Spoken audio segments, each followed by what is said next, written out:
Hello and welcome to this week's presentation. This week we'll be talking about the picture called The 3rd of May by artist Fransico de Goya. The 3rd of May. The 3rd of May was painted by Fransico de Goya in the year 1814.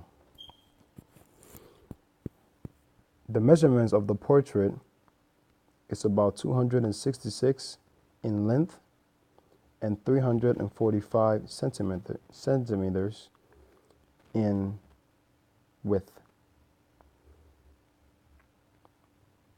It was made in the year 1814, and the Goya in this painting shows the execution of a group of citizens in Madrid, Spain, called Madrileños, who had demonstrated against the French occupation by Napoleon's troops. The Spanish government commissioned the painting after the expulsion of the French army. The description of the art. What type of art style? Goya's painting is considered romantic because it conveys to us his own personal emotions at the thought of executions, and because of the great artist that he was, his emotions became our own. What is the meaning of this portrait? The art portrays the horror and the terror of the victims, their faceless executioners, and the blood streaming in the dust, all combined to create an almost unbearable image of protest against human cruelty. Cultural and historical setting. As I mentioned in the slide before, Goya's painting was meant to speak out against injustice. Goya uses the intensity of his painting to urge us to condemn the atrocities of war. In the next few minutes, you will figure out why this painting is so significant and what exactly happened on May the 3rd in 1808, better known as El 3 de Mayo de 1808 in Madrid. It was on this day that Napoleon's French troops attacked Madrid, Spain. The French lost 1,000 men and the Spanish 3,500. The picture reveals the scene of suffering Spanish troops at the mercy of Napoleon's army. There is so much symbolism in these characters displayed in this painting by de Goya. Let us take an in-depth look. In the first picture below on the left, the man in white represents a Christ figure. The man in white, by the lifting up of his hands, is similar to Christ on the cross.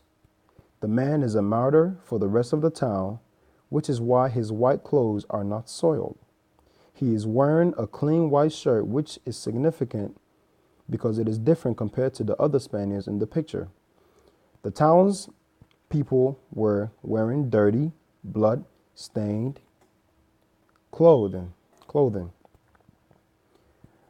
And furthermore, by the raising up of his hands, the man represents peace, something Napoleon's troops clearly have no regard for in this picture.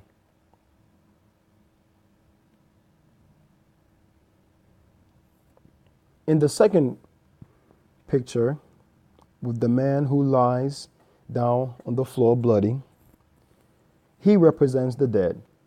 The dead are people who have already been shot and have been casually tossed to the side to make room for more victims.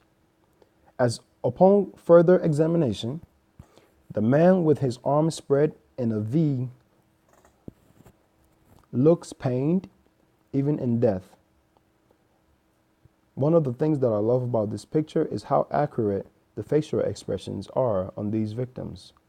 And his arms being spread out on the floor in death, even in a V shape, displays that he too is asking for peace from the troops. Lastly, the last picture shows the soldiers who, by the fact that they are not bloodstained or have any blood on their clothes, goes to show their dominance and how they are presented in the picture as having their head down and cannot be seen, shows their harshness and their disregard for peace towards the Spaniards. Thank you for watching this week's presentation. I hope you learned a lot about Fransico de Goya and his painting, The 3rd of May, 1808. Thank you.